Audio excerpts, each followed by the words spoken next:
Hello students, आज मैं बताने जा रहा हूँ आपको डॉट प्रोडक्ट और इसी को बोलते हैं scalar product of two vector, है ना। डॉट प्रोडक्ट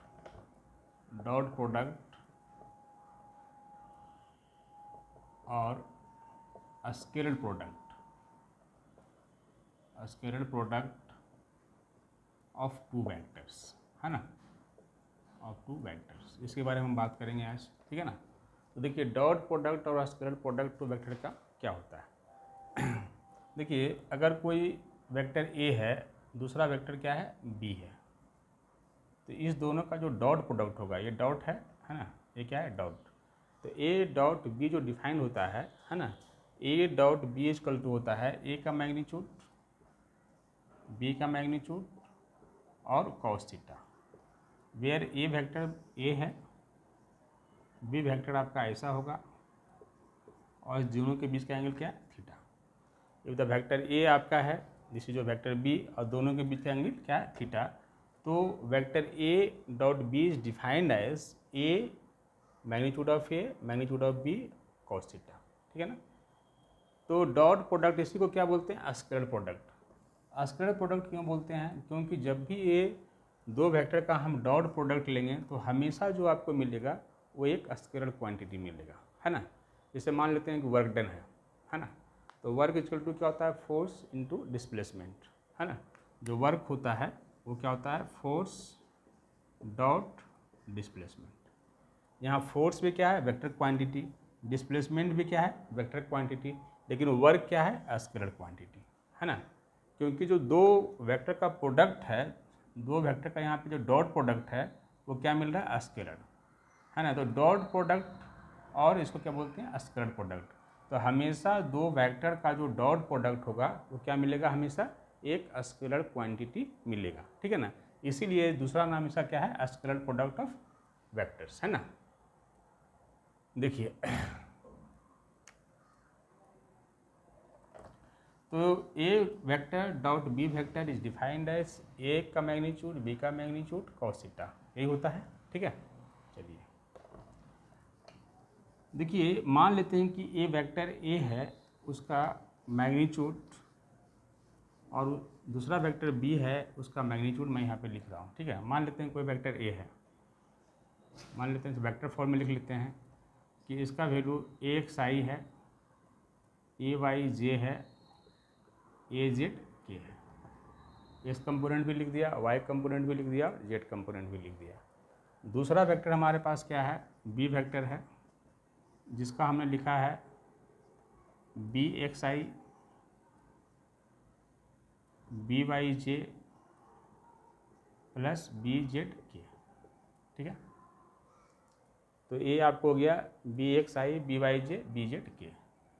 इसके पहले ये देख लीजिए कि मान लेते हैं कि आपके पास along the x axis, along the y axis, along the Z axis का जो यूनिट वेक्टर होता है उसको क्या बोलते हैं, आई जे के रेस्पेक्टिवली।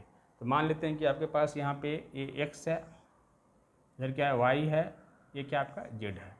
तो इसके अलोंग क्या होगा, आई होगा, इसके अलोंग वाई के अलोंग क्या होगा, जे होगा, और जेड के अलोंग क्या होगा, के होगा, ठीक है ना। तो अगर हम देखें यूनिट वेक्टर का पहले देख लेते हैं डॉट प्रोडक्ट क्या होगा। तो देखिए, मैंने भी बताया था कि a vector dot B vector equal to a का मैग्नीट्यूड, बी का मैग्नीट्यूड और दोनों के बीच का एंगल कॉस थीटा, है ना। थीटा क्या है, angle between the A and B है, ठीक है। तो अगर हम लिखना चाहें आई डॉट आई, तो क्या वैल्यू होगा इसका, बताइए, आई डॉट आई का। क्योंकि आई भी अलोंग द एक्स एक्सिस है, दूसरा भी i along the x axis, angle कितना हो गया, zero.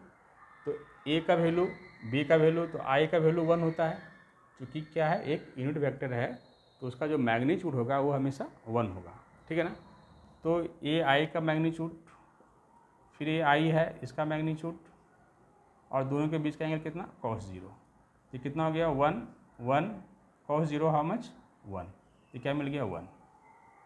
Similarly J dot J करेंगे आप, जे डॉट जे, तो भी क्या होगा, जे का मैग्नीट्यूड, जे का मैग्नीट्यूड कॉस 0, ये भी क्या मिलेगा, 1। सिमिलरली अगर के है डॉट के, तो ये भी क्या होगा, के का मैग्नीट्यूड, के का मैग्नीट्यूड कॉस 0 इक्वल टू क्या होगा, ए भी 1 हो जाएगा। तो अगर सिमिलर अगर आपका दो यूनिट वेक्टर है उसका अगर डॉट प्रोडक्ट निकालेंगे तो हमेशा आपको क्या मिलेगा, 1 मिलेगा। इसको ध्यान रखना है, ठीक है ना। कैसे आया वो आपने अभी देख लिया, ठीक है। सिमिलरली अगर मान लेते हैं कि आपका डिफरेंट हो, आई डॉट जे हो, आई डॉट जे, तो आई इधर है, ये आपका क्या है, आई इधर है, इधर क्या है, जे है, दोनों के बीच का एंगल कितना है, 90। तो ये क्या हो जाएगा, आई जे कॉस 90, कॉस 90 क्या है, 0, तो ये क्या हो गया 0। सिमिलरली अगर जे डॉट के करें तो होगा जे के कॉस 90, ये क्या मिल जाएगा, ये भी आपको 0 मिल जाएगा। के डॉट आई करें, के डॉट आई, के आई कॉस 90, ये भी क्या होगा 0। मतलब अगर टू डिफरेंट यूनिट वेक्टर का अगर हम डॉट प्रोडक्ट निकालेंगे तो हमेशा 0 मिलेगा, और सेम अगर रहेगा तो हमें क्या मिलेगा, 1 मिलेगा, है ना। इस बात का ध्यान रखना है आपको, ठीक है ना। जो ये रिजल्ट है बहुत ही इंपॉर्टेंट है ना। रिजल्ट क्या है, बहुत ही इंपॉर्टेंट है, इसको आपको याद रखना है, ठीक है। चलिए तो देखिए हमने यहाँ पे दो वेक्टर लिया है, एक को हमने बोला है ए वेक्टर, दूसरे को हमने बोला है बी वेक्टर, ठीक है ना। तो ए वेक्टर का हम लिख सकते हैं, इसका एक्स कंपोनेंट में ए एक्स आई और वाई में ए वाई जे और जेड में ए जेड के, है ना। बी को भी हम ऐसा लिख सकते हैं, ठीक है ना। अगर आपसे पूछता है कि ए डॉट बी वेक्टर क्या होगा तो कैसे फाइंड आउट करेंगे, ए वेक्टर डॉट बी वेक्टर, ठीक है ना। मैं इसको प्रूफ कर रहा हूँ कि जो टू वेक्टर्स का डॉट प्रोडक्ट होता है हमेशा एक स्केलर क्वांटिटी होता है, ठीक है ना। उसी को मैं यहाँ पे प्रूफ कर रहा हूँ। तो ए वेक्टर है डॉट बी वेक्टर, तो देखिए ए एक्स आई प्लस ए वाई जे प्लस ए जेड के डॉट बी एक्स आई प्लस बी वाई जे प्लस बी जेड के, ये होगा, बताइए। अब देखिए ए एक्स बी एक्स मल्टीप्लाई करेंगे तो क्या होगा, ए एक्स बी एक्स, ठीक है। इसका मैग्नीट्यूड को हमने मल्टीप्लाई कर दिया। और आई वेक्टर डॉट आई वेक्टर क्या होता है, जब दोनों सेम है तो 1 होता है, तो इंटू 1 कर दीजिएगा, ठीक है। प्लस इसको मल्टीप्लाई कीजिए तो ए एक्स आई, अभी अब बी एक्स आई से किया था, ए एक्स आई को कीजिए बी वाई जे से, है ना। देखिए यहाँ पे आई है, यहाँ पे जे है, दोनों क्या है आई जे, एक अलोंग द एक्स एक्सिस है, दूसरा अलोंग द वाई एक्सिस है, तो दोनों के बीच का एंगल कितना हो जाएगा, दोनों के बीच का एंगल 90। तो आई डॉट जे क्या मिल जाएगा आपको, 0, है ना। इसलिए दूसरा कंपोनेंट क्या हो जाएगा, 0। तीसरा करेंगे तो यहाँ पे देखिए आई है और फिर यहाँ के है, तो आई डॉट के क्या हो जाएगा, along the x axis along the Z axis, both are the perpendicular to each other. तो आई और के बीच का एंगल कितना, 90 है, तो ये भी क्या होगा, 0। सिमिलरली ए वाई जे करें तो ए वाई जे बी एक्स आई, है ना। तो जे और आई का डॉट क्या हो जाएगा, दोनों क्या है परपेंडिकुलर, जे और आई, ये भी क्या होगा कॉस 90, ये भी 0 हो जाएगा। चलिए नेक्स्ट देखते हैं, ए वाई बी वाई, देखिए ए वाई होगा बी वाई होगा, ये जे है ये भी जे है, दोनों के बीच का एंगल क्या है, 0, तो वैल्यू कितना 1। सिमिलरली ए वाई जे बी जेड के, ये दोनों क्या है परपेंडिकुलर टू ईच अदर, तो ये क्या होगा 0। नेक्स्ट देखते हैं ए जेड के का, तो ए जेड के है, ये के है ये आई है, दोनों के बीच का एंगल कितना हो गया 90, ये भी क्या होगा 0। सिमिलरली ए जेड के और बी वाई जे का क्या होगा, ये के है ये आपका जे है, दोनों क्या है परपेंडिकुलर, तो एंगल कितना 90, तो ए क्या हो जाएगा आपका 0। सिमिलरली नेक्स्ट वन ए जेड बी जेड, और यहाँ देखिए के है यहाँ भी के है, मतलब दोनों के बीच का एंगल कितना है 0, तो आप बोल सकते हैं के डॉट के इक्वल टू 1, ठीक है। तो ये मिल जाएगा आपको ए जेड बी जेड, ठीक है, ए जेड बी जेड मिल जाएगा। तो यहाँ से जो रिजल्ट आपको आ रहा है वो आ रहा है ए एक्स बी एक्स ए वाई बी वाई प्लस ए जेड बी जेड। तो देखिए यहाँ से जो आपको मिला ए डॉट बी, वो क्या मिल गया, ए एक्स बी एक्स प्लस ए वाई बी वाई प्लस ए जेड बी जेड। इसका मतलब हम बोल सकते हैं कि ए भी एक वेक्टर था, बी भी आपका एक वेक्टर था, लेकिन जो आपको यहाँ पे मिल रहा है इसका वैल्यू, ये क्या मिल रहा है, एक स्केलर क्वांटिटी मिल रहा है। ये क्या मिल रहा है, कहीं पे आई जे के है नहीं है, मतलब ये आपको मिल रहा है स्केलर। तो हम बोल सकते हैं कि किसी भी दो वेक्टर का डॉट प्रोडक्ट हमेशा एक स्केलर क्वांटिटी होता है। इसीलिए हम वर्क को हमेशा एक स्केलर क्वांटिटी बोलते हैं, क्योंकि वर्क जो होता है फोर्स और डिस्प्लेसमेंट का डॉट प्रोडक्ट होता है ना। इसलिए वर्क को हमेशा क्या बोलते हैं, वर्क एक स्केलर क्वांटिटी है, क्योंकि ये फोर्स और डिस्प्लेसमेंट का डॉट प्रोडक्ट होता है। ठीक है ना, बताइए। ये डॉट प्रोडक्ट होता है, इसका मतलब क्या हुआ कि ये हमेशा जब भी फोर्स एक वेक्टर क्वांटिटी है, डिस्प्लेसमेंट भी एक वेक्टर क्वांटिटी है, लेकिन वर्क क्या होगा, हमेशा एक स्केलर क्वांटिटी होगा। क्यों, क्योंकि अगर हम यहाँ पे एफ डॉट डी करेंगे तो आपको क्या मिलेगा, एक स्केलर क्वांटिटी मिलेगा। इसलिए किसी भी दो वेक्टर का स्केलर प्रोडक्ट और डॉट प्रोडक्ट हमेशा एक स्केलर क्वांटिटी होता है। ये बात यहाँ प्रूफ हो गया। ठीक है, चलिए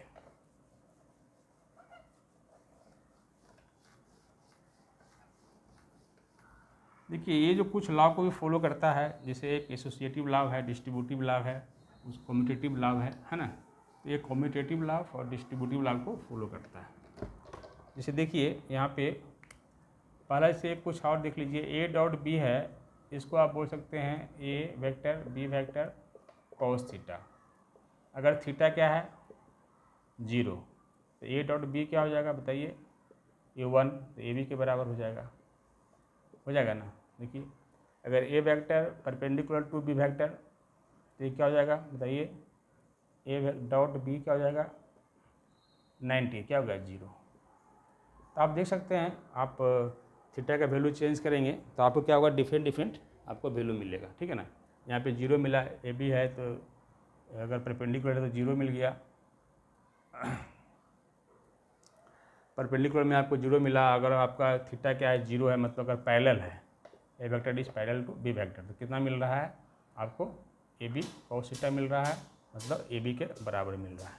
ठीक है, अगर मानते हैं 180 डिग्री होता, मतलब आपको तो क्या होता, 180 डिग्री होता तो क्या होता, 120 डिग्री होता तो क्या होता, है ना। उसको आप इजीली फाइंड आउट कर सकते हैं, है ना, आप निकाल लेंगे। कोई भी एंगल गिवन हो, 0 हो, दोनों के बीच में वो, देखिए किसी भी दो वेक्टर के बीच का अगर एंगल आपको फाइंड आउट करना है तो सबसे सिंपल मेथड आपका क्या है, dot product of two vectors.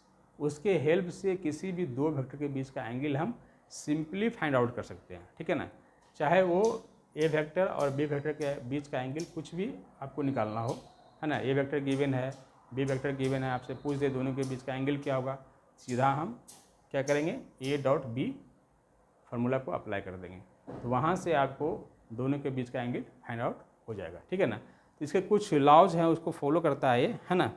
तो प्रॉपर्टीज ऑफ डॉट प्रोडक्ट देख लीजिए, प्रॉपर्टीज ऑफ डॉट प्रोडक्ट।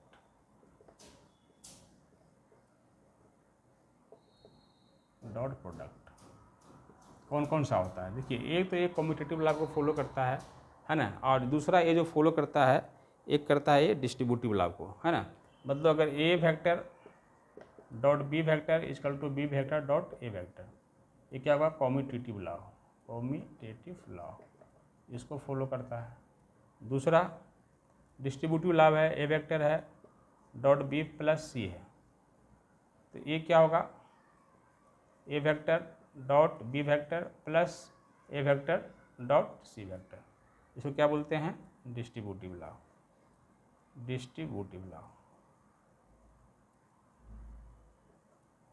ठीक है, तो ये जो है प्रॉपर्टीज है कुछ डॉट प्रोडक्ट का, A vector dot B vector है या बी वेक्टर डॉट ए वेक्टर है। आप निकाल के देख लीजिए, मान लेते हैं कि ए वेक्टर है, उसका कुछ वैल्यू गिवन हो, तो A dot B equal to क्या होता है, ए बी कॉस थीटा, है ना। देखिए ए है डॉट बी है तो कॉस थीटा हुआ, और कॉस माइनस थीटा ये भी क्या होता है, कॉस थीटा होता है, इसलिए कोई फर्क नहीं पड़ेगा। बी डॉट ए कर देंगे तो क्या होगा, एंगल आपका नेगेटिव में आ जाएगा,